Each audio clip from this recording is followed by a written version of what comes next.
Hello students, how are you all? So today we will start our problem set number 50 of our 12th lesson, that is the perimeter and area. Okay, switching on to the questions. Question number 1, the length of the side of each square is given below. Find its area. आपको square की length दी गई है और आप क्या निकालना है? Area. अब तक आपने क्या निकाला था? पेरीमीटर. अब आपको क्या निकालना है? एरिया. ओके. और स्क्वायर की हर साइड इक्वल होती है, इसलिए चारों साइड देने की जरूरत नहीं है. एक ही साइड का जो मेजर होता है वो चारों साइड्स का होता है, इसलिए एक ही साइड का मेजर देते हैं. तो यहाँ पे 4 प्रॉब्लम्स है, इनको मैं एक एक करके आपको समझाती हूँ. फर्स्ट है हमारा 12 मीटर्स का स्क्वायर है, 12 मीटर्स लेंथ का स्क्वायर है जिससे हमें एरिया निकालनी है. सो देखो ये हमारा रहा क्वेश्चन 12 मीटर्स. तो सॉल्यूशन के लिए हमें सबसे पहले एरिया ऑफ अ स्क्वायर का फॉर्मूला लिखना पड़ेगा. तो वो फॉर्मूला क्या है? Area of a square is equals to length of a side into length of a side. Okay, तो ये आपको फॉर्मूले लर्न करने पड़ेंगे एरिया ऑफ स्क्वायर और एरिया ऑफ रेक्टेंगल के. तो ये आपने लर्न कर लेना है. तो एरिया ऑफ अ साइड कितनी दी है? 12 मीटर्स. हमें कितना दिया है? 12 मीटर. तो हम यहाँ पे लिखेंगे 12 इंटू 12. ओके, इस तरह उसको लिखेंगे और इसका आंसर है 144. लेकिन इसको फाइनल आंसर की तरह हम फाइनल आंसर ऐसा लिखेंगे. Therefore area of a square is equals to 144 square metres. अब देखो एरिया निकालने बोला है तो हमेशा आपको यूनिट का ध्यान रखना है. आपको स्क्वायर ये टर्म लिखनी जरूरी है यूनिट्स में. स्क्वायर मीटर्स क्यों? क्योंकि हमारे क्वेश्चन में मीटर है, इसलिए ये यूनिट यहाँ आएगा square metres.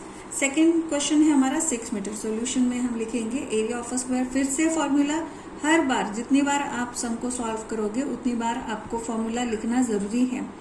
Area of a square is equal to length of a side into length of a side.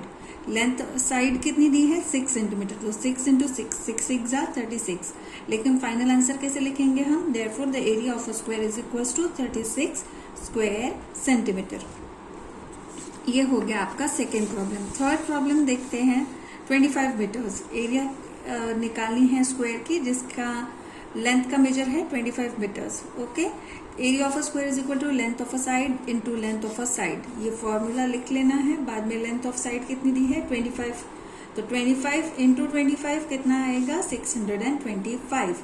625 area है, इसलिए यूनिट आएगा आपका स्क्वायर और यूनिट है मीटर, इसलिए यहाँ पे आएगा मीटर्स. ओके, तो therefore area of a square is equals to 625 square metres. ऐसा आपने इसका फाइनल आंसर लिखना है.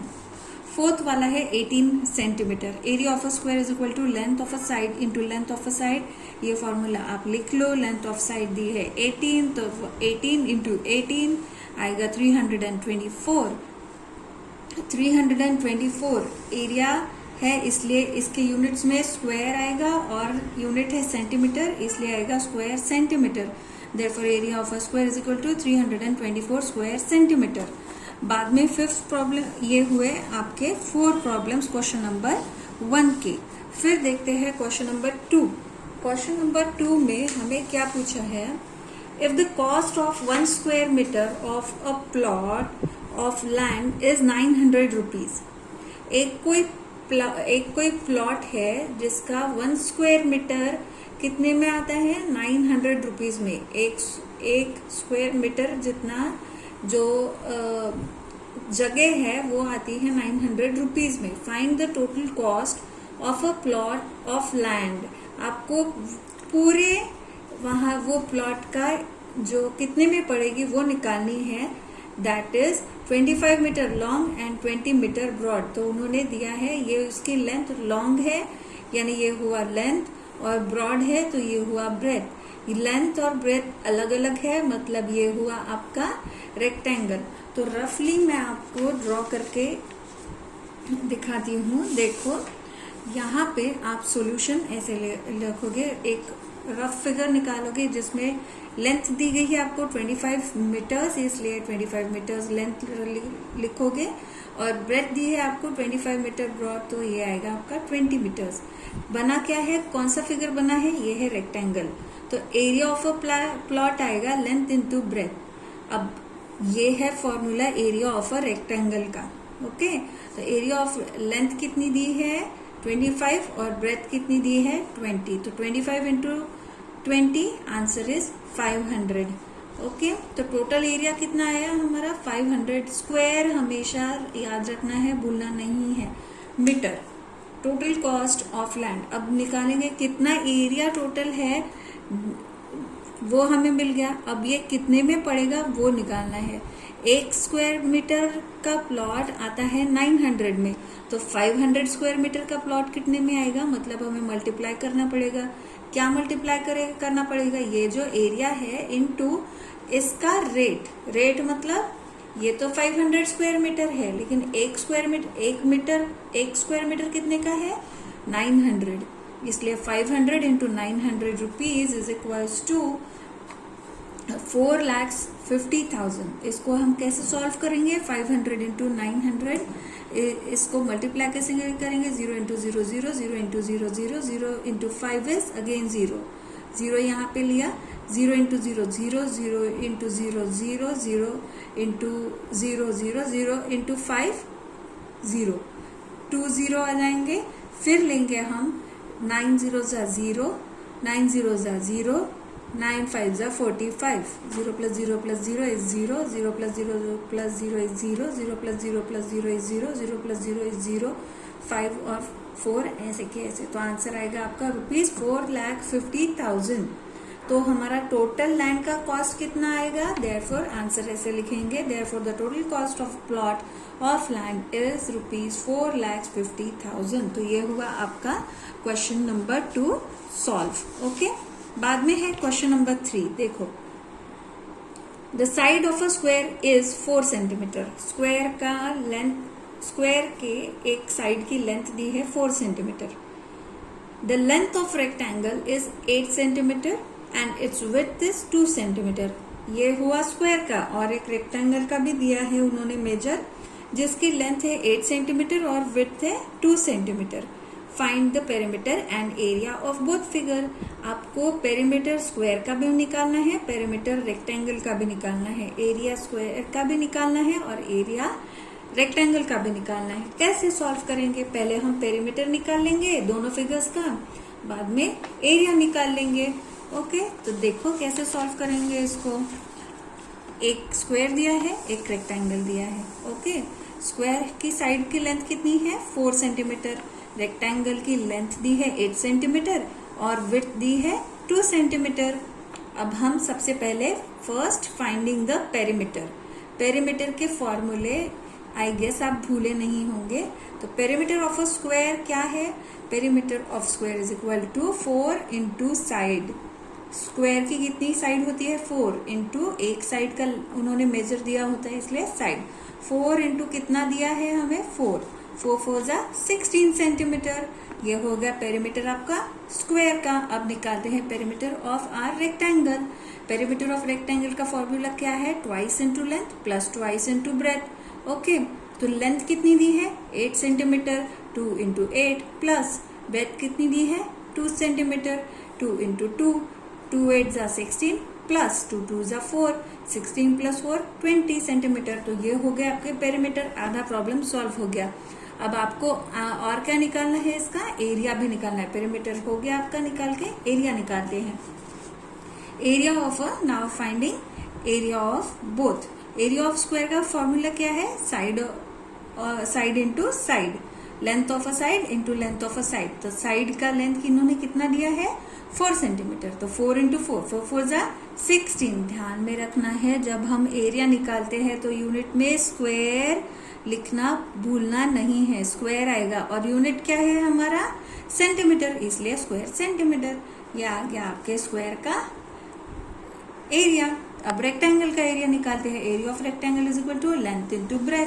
तो लेंथ कितना है आपको 8 दिया हुआ, ब्रेथ कितनी है 2, 8 2 जा 16, 16 एरिया है इसलिए स्क्वायर और यूनिट क्या है हमारा सेंटीमीटर। तो इस प्रॉब्लम में हमारे एरिया भी और पेरीमीटर दोनों भी निकल गए, हो गया ये problem.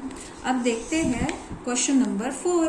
What will be the labour cost of laying the floor of an assembly hall that is 16 meter long and 12 meter wide if the cost of laying 1 square meter is 80 rupees।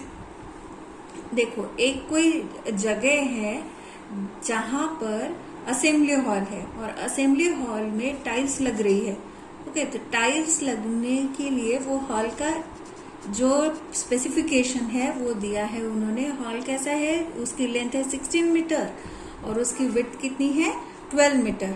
और अगर 1 square metre में tiles लगानी है तो कितने पैसे लगेंगे, 80 rupees. तो टोटल एरिया को टाइल्स लगाने के कितने पैसे लगेंगे, ये यहाँ पे पूछा है। तो ज्यादा कंफ्यूज नहीं होना है, पहले तो हमने एरिया निकाल लेनी है वो हॉल की, और जो एरिया आएगी उससे मल्टीप्लाई कर देंगे 80 को, क्योंकि 1 स्क्वायर मीटर 80 में लगता है। तो एरिया इंटू 80 आ जाएगा तो आपको आंसर मिल जाएगा टोटल कॉस्ट कितनी लगेगी। तो इसको हम देखते हैं। ले लिया मैंने, एक रफ फिगर ड्रॉ कर लिया जिसका 16 हमारा लेंथ है और ब्रेथ है 12 मीटर्स। ये मीटर्स यहाँ पे लिखना है अपने। एरिया ऑफ असेंबली हॉल, सबसे पहले एरिया निकाल लेनी है। एरिया का ऑफ अ रेक्टेंगल का फॉर्मूला क्या है, लेंथ इंटू ब्रेथ। लेंथ है 16, ब्रेथ है हमारी 12, तो इसका आंसर आएगा 192 square metres. Okay, now finding cost of laying floor. अब ये तो हमें एरिया मिल गई, लेकिन हमें निकालना क्या है कि इतनी एरिया वाले हॉल को टाइल्स लगानी है तो कितने पैसे लगेंगे। तो ये एरिया इंटू 80 रुपीज, क्योंकि 1 स्क्वायर मीटर में कितने पैसे लगते हैं 80, तो इतने 192 स्क्वायर मीटर में कितने लगेंगे, इसलिए हमें करना पड़ेगा मल्टीप्लाई इंटू रेट। तो 192 रेट कितना है 80 रुपीज इंटू 80, तो आंसर कैसा आएगा 15,360 रुपीज। ये मैंने यहाँ पे रफ में आपको कैलकुलेशन करके भी दिखाया है, ये ऐसा आता है इसका कैलकुलेशन। तो फाइनल आंसर हम कैसे लिखेंगे, the cost of laying floor is rupees 15,360 of the hall. Total पैसे कितने लगेंगे 15,360। ओके, तो ये हो गया आपका 4th क्वेश्चन भी सॉल्व। अब 5th क्वेश्चन देखते हैं क्या करना है 5th क्वेश्चन में। देखो, यहाँ पे एक पिक्चर दिखाया गया है ना। पिक्चर में आपको देखो क्या क्या बताया गया है। The picture alongside show some squares. आपको कई सारे स्क्वायर दिख रहे होंगे यहाँ पे। Find out how many squares with the same measures will fit in the empty space in the figure. आपको ये यहाँ पे खुली जगह दिख रही है, यहाँ पर ये कैसे सभी इक्वल स्क्वायर है, कितने ऐसे सेम स्क्वायर आएंगे वो पूछा है। तो हम ट्राई करते हैं। देखो, ये हुआ आपका एक रेक्टेंगल और इसको हम कर देंगे डिवाइड। हो गया, कितने स्क्वायर्स आ गए आपके 1 2 3 4 5 और 6। कितने स्क्वायर्स आए, आंसर इसका सिर्फ 6 है। इक्वल लेंथ के सब स्क्वायर्स आ गए है ना, सब इक्वल दिख रहे हैं। कितने स्क्वायर आ गए इसमें 6 स्क्वायर्स। हो गया ये भी क्वेश्चन हमारा। 6th क्वेश्चन देखते हैं। यहाँ पर भी एक फिगर दिखाई गई है। Divide the figure given along side into 4 parts. 4 हिस्सों में इस फिगर को आपको विभाजित करना है, यानी डिवाइड करना है in such a way that the area and shape of each part is same. अब 4 जो हमें डिवीजन करने हैं उसमें एरिया और शेप वो कैसे दिखने चाहिए, सब same. Colour the parts with different colour. आप कलर भी कर सकते हो, पैटर्न आपको जैसा लगे वो कर सकते हो, लेकिन पहले तो गिन लो स्क्वायर है कितने, कि इसको डिवाइड करना है ना हमें 4 इक्वल पार्ट्स में, इसलिए 1 2 3 4 5 6 7 8 9 10 11 12। कितने स्क्वायर है ये 12। तो 12 स्क्वायर्स को हमें डिवाइड करना है 4 हिस्सों में। तो हमारा आंसर क्या आता है 3, है ना। 12 डिवाइड बाय 4 आंसर क्या आता है 3, यानी 3 अगर हम स्क्वायर लेंगे तो वो इक्वल हिस्सों में डिवाइड होंगे। ओके, तो कर लो इनको इक्वल हिस्सों में। जैसे मैंने यहाँ पे एक पैटर्न ले लिया प्लस, 3 डब्बे में प्लस से निकालूंगी, ओके। दूसरे 3 डब्बे में समझो माइनस से निकालूंगी। हो गया। और तीसरा हमारा है, तीसरा मैं ऐसा इसको शेड दे देती हूँ, ओके। ये हो गया मेरा शेड 1, एक हिस्सा, ये दूसरा हिस्सा माइनस वाला, और ये शेड वाला तीसरा हिस्सा, और ये कोई शेड जहाँ पे नहीं दिया मैंने, ये हो गया आपका चौथा हिस्सा। तो इस प्रकार इस फिगर के 4 हिस्से, 4 डिवीजन हो गए। तो इस प्रकार हमारा प्रॉब्लम सेट 50 भी हुआ खत्म।